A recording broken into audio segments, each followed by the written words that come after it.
Okay, hello. Today is the 14th of February, and since I started to talk about couples in architecture, now it is time to talk about Atelier Bow Wow from Japan, where indeed the partners are he and the she, two architects who are probably in love and were probably in love, and I hope will continue to be in love, and also create enticing architecture. Let's read a little bit about them. Hoshiharu Tsukamoto, along with his partner Momoyo Kaijima, is one half of the Tokyo-based Atelier Bow Wow. Founded in 1992, Atelier Bow Wow is one of the most unique practices of its generation, with Japanese architecture once again taking center stage through the work of Toshio Taniguchi, Toyohito Sana, Kengo Kuma, and others. It is refreshing to witness a practice confident enough in itself to shun a particular style. Instead, Bow Wow embraces a kind of accidental urban vernacular, using their research work to chronicle the complex and often unforgiving logic of the city. Acting as urban detectives, Bow Wow has catalogued the agility of Tokyo's fabric to produce radical programmatic collisions made in Tokyo and nuanced micro-architectures, pet architecture. They are continuously experimenting. Bravo to them for this. Bow Wow posits a practice engaged in what they call lively space. This is a kind of space that is willingly infected with the accidents of sight and program rather than trying to control or sterilize them. This fight against control, I think, should animate all of us at all levels. Here they are in their reflections on the table, but we'll see also their faces again. You see, they even have marriage rings. And here they are, young and beautiful and confident, adventurers, pioneers, creators. I love this, making their own destiny, their own way, not other people's ways. Bravo to them. Now, some drawings by them, they build small things. We are not talking here about Imhotep. They don't build pyramids. They build pet architecture, small insertions in the city. But they came to be known. They arrived to some kind of a fame, and as you can see, they know how to build. They know how to assume the technicalities of what a house is. And as Japanese, they are very, very precise, very, very rigorous. But this does not mean that they are not also very poetical, and they are. I mean, when I look at this, it's a cross section through the building, showing the details very, very minutely, but also it's a perspectival section. So it shows, the reality of the building as it was built. And, it's both, technical and, partially artistic, this presentation, this kind of drawing. Bow Wow. I'm using even the name of the team, the name of the architectural practice, because usually our so-called technical drawings are devoid of life. We have renderings on one hand, and then we have so-called technical drawings, which are not sensuous. They are not even, sensitive. They are just technical drawings, but they try to combine the two. And I think it's an interesting attempt here. Sorry. Architect, Atelier Bow Wow. So this is a section through one of the buildings. Another drawing by them. As you can see, they draw everything, but they also show the life within, with people, doing all kinds of activities, which we normally don't do, in a drawing, which also shows, technical things. I think they are interesting.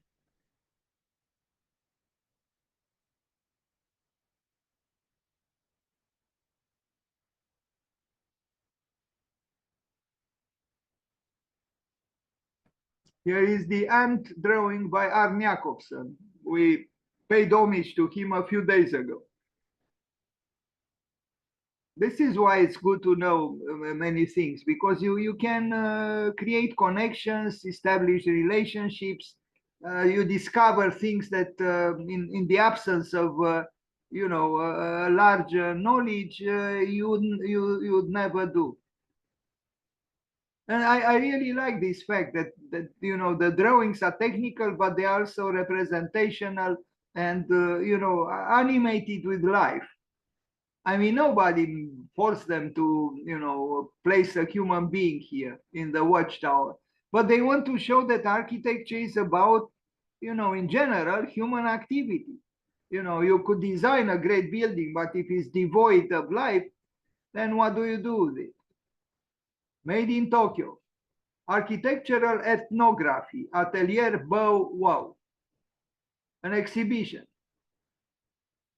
An exhibition because good architects, even when they don't have commissions, they manifest themselves. They have exhibitions, they publish things, and so on. Yoshiharu Tsukamoto and Momoyo Kaijima, 2016, Dunlop University visiting professors.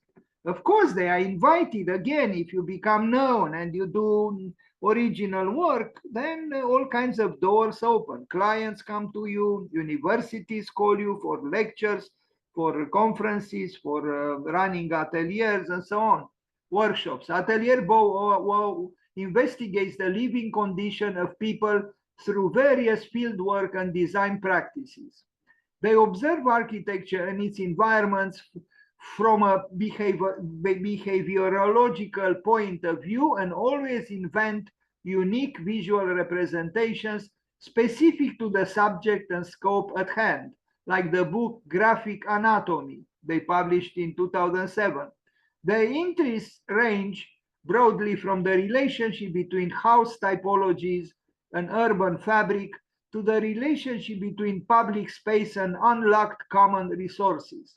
This approach has enabled Atelier Bow Wow to rediscover architecture as a central means of practicing livelihood and to develop the concept of architectural ethnography. The show will guide you to experience their ecological thought on life and architecture. And these are images from the exhibition.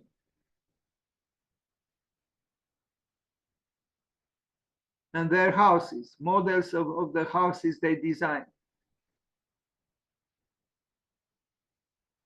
Bow Wow.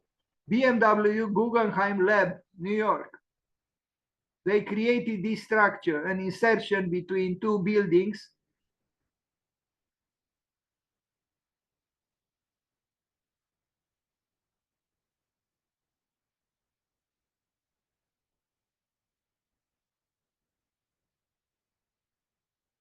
For all kinds of activities, conferences, discussions, exhibitions. These interstitial spaces are very, I mean, they have a lot of potential because in these interstitial spaces, you can insert very interesting proposals. Some of them may be subversive to certain issues.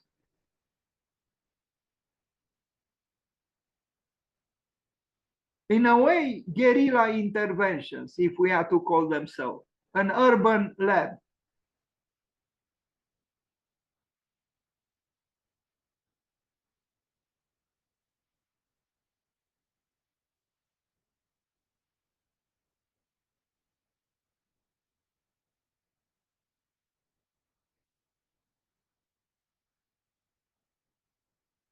I like these scenes of, spontaneous gathering, or maybe less spontaneous, sometimes spontaneous. So you pass by on the sidewalk, you see people gathered, you join.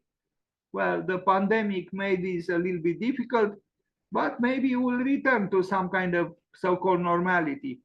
Bow Wow House, 2006, stair landings are turned into rooms of varying privacy. So it's a house, but it's a house with these platforms at different levels, where different, I guess it's maybe not a home, it's some kind, I think it's their own house, where they have their own office, and maybe they also live there. And you see at different levels, they have the collaborators and so on.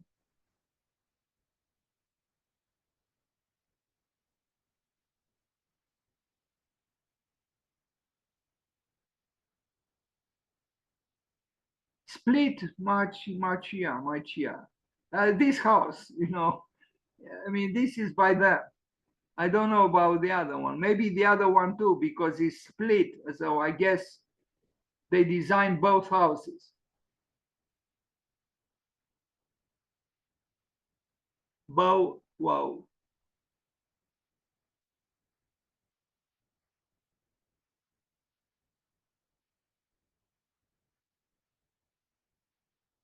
A very narrow house.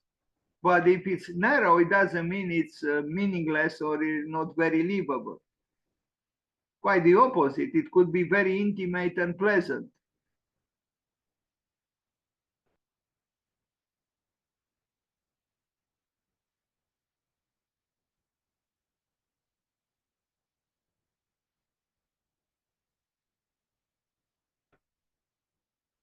Cuss house.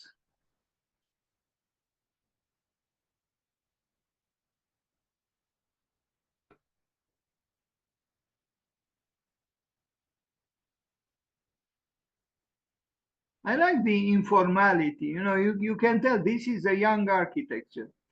It's a young architecture, but young architectural practice.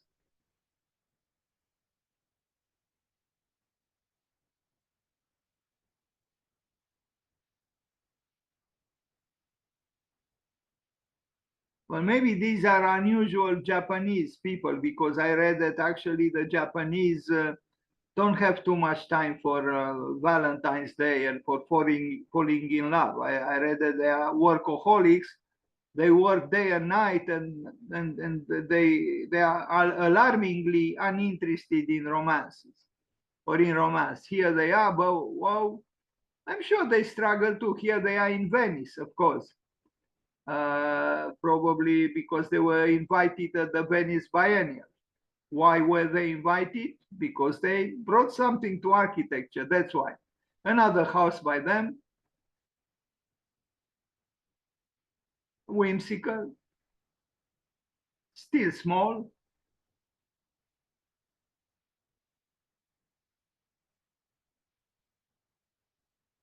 Look at those bicycles hanging from the ceiling there. Because the spaces are so small, where to put them. But they create nice, sculptural interventions, those bicycles hanging from the top. Lots of books, studying, working. And the house is interesting.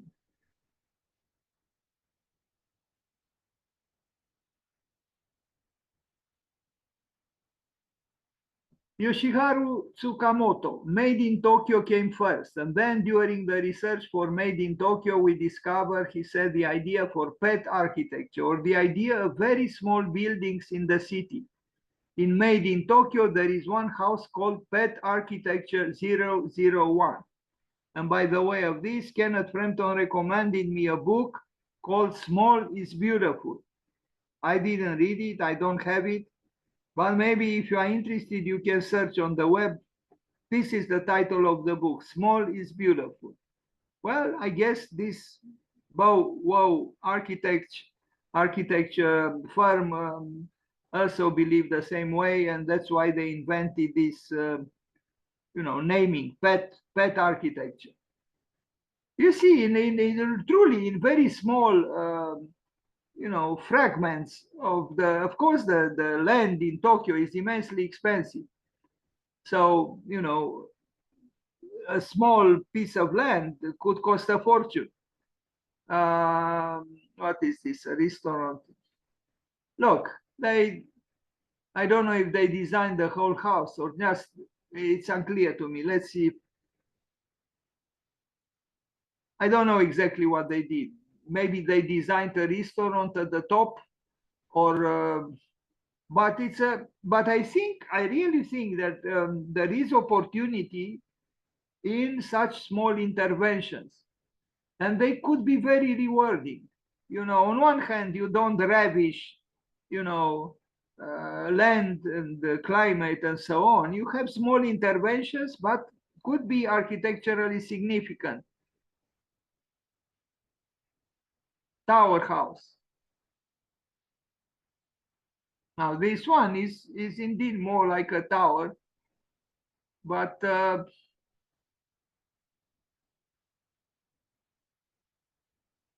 I'm sure that stair. I mean, look at this stair. This is a stair which would make Ernest Neufert very uneasy. But it's okay. The Japanese are fine, and in a small space, actually, you could have a lot of intimacy and could be very pleasant. Even walking on a very narrow and rather abrupt stair.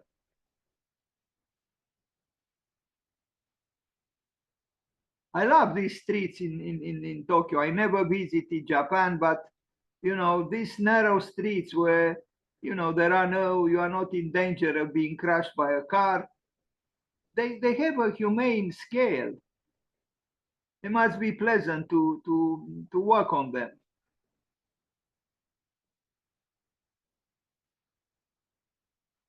The tower house.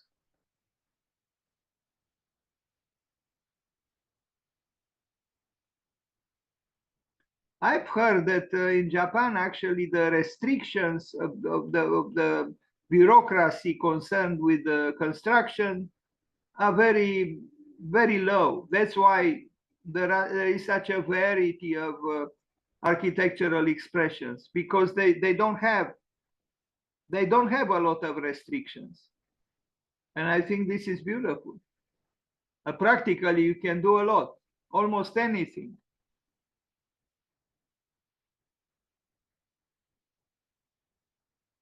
And indeed, why should a bureaucrat tell you, the architect, how to do things? Why? What does that bureaucrat know about architecture? Nor a house in a model. Bow wow, and built.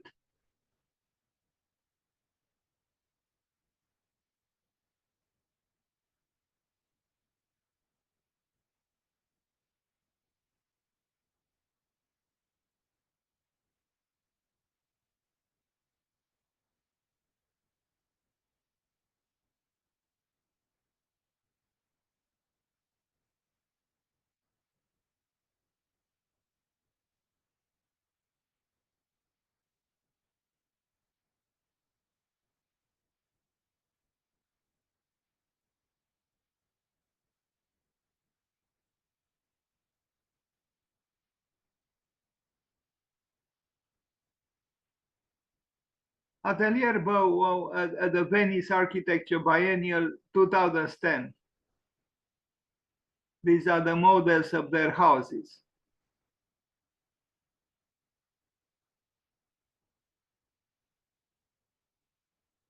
I mean, you imagine it costs a fortune just to transport to ship the models from Japan to Italy, to Venice. Is it a sustainable activity? I'm not so sure. But since that they have the money, I guess it's okay. But I still think it's not very sustainable. Double chimney house.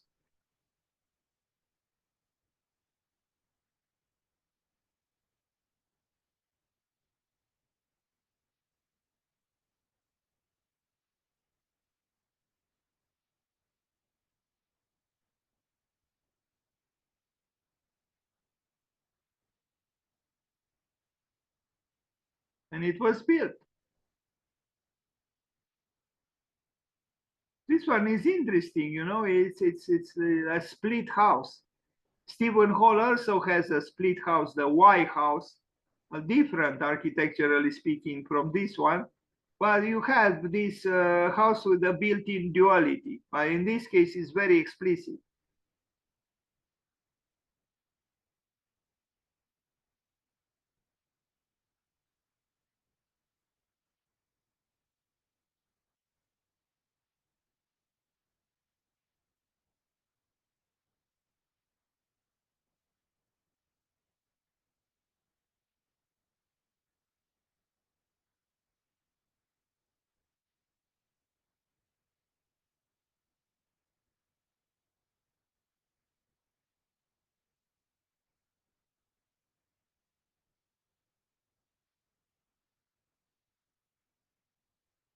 For Tokyo's house vision, this is for an exhibition where important Japanese architects were invited to propose the house of the future or a visionary house. And this is what Bow Wow proposed.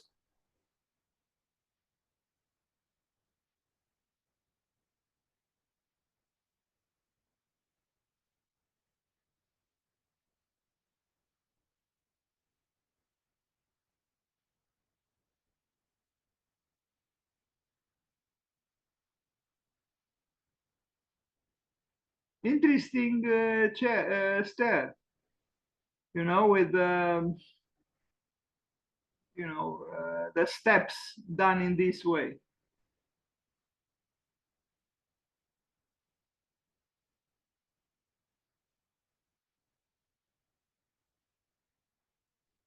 Why not?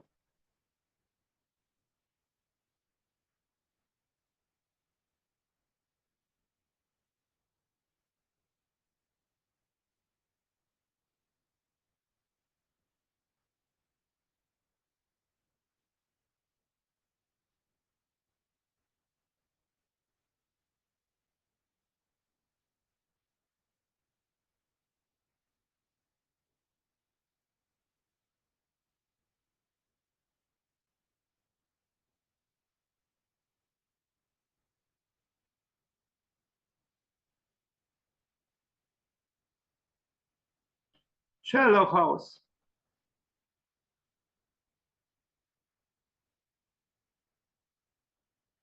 Again, very narrow plots of land. I mean, narrow on one side. But as you can see, anything goes. Das house.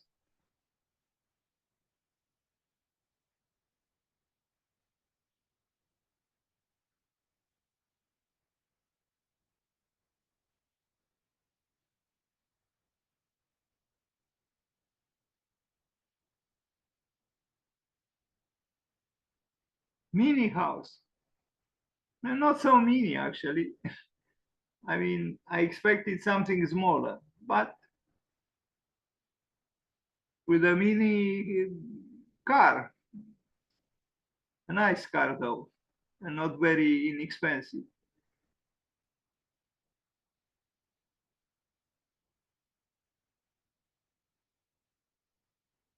Like in almost, I mean, in a lot of Japanese architecture, the care for details, the craft is always excellent. You know, whatever they build well.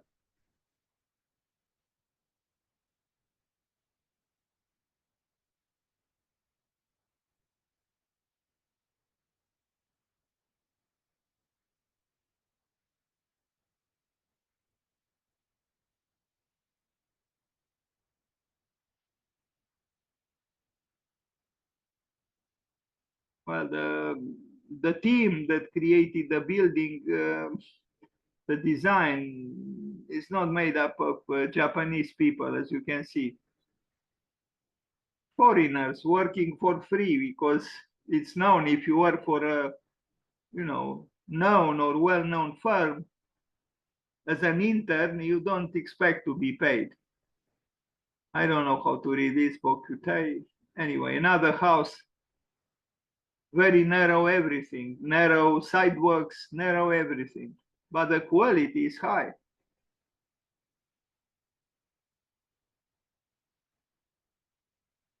And I like the variety of spaces. And I notice many Japanese houses where have a piano in the house. You even wonder how it was brought in. It's not a concert piano, but it's still a piano, maybe an electrical or electronic piano, Yamaha or whatever. The house is actually not so small now seen from this angle.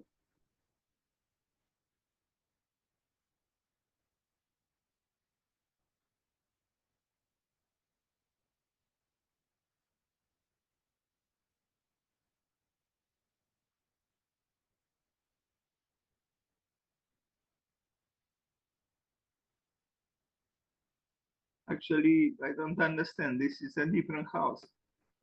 Sorry, maybe that picture doesn't belong there. Sway House. They built so many houses.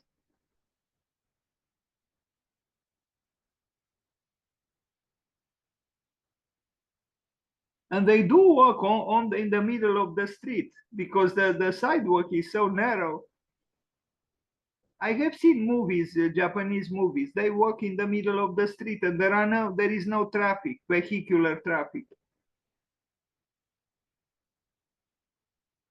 Anyway, I didn't intend to present all the presentation by them, but since I started with Bow Wow, I said okay, let's show whatever I have on the PowerPoint presentation. I intended to show a few samples, but here I am showing everything they did until the time when I made the presentation. I mean the PowerPoint presentation.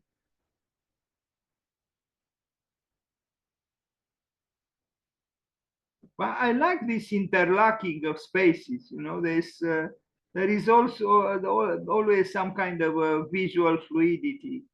You are here, you see here. If you are here, you see here. If you are here, you see here.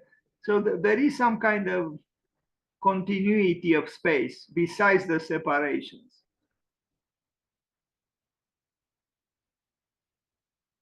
You see, I was talking about someone is working right now here in the middle of the street. Japan.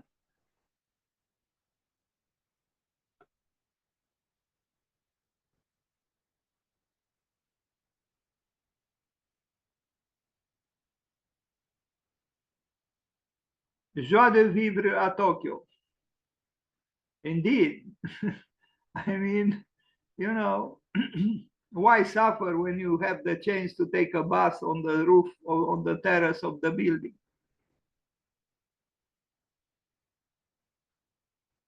Hanamidori Cultural Center. Well, they didn't build just small buildings, but also larger ones, and here is one of them. And I would say it's not bad.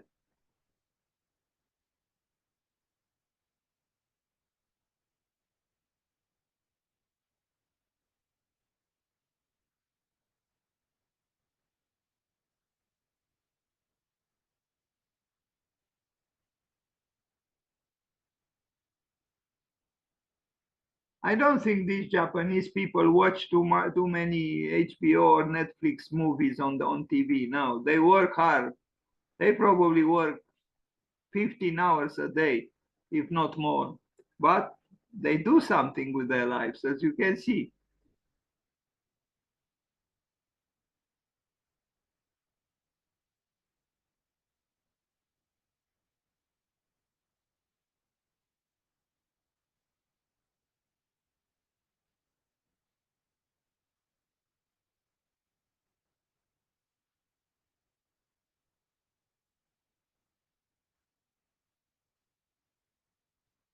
On top of the building, a park.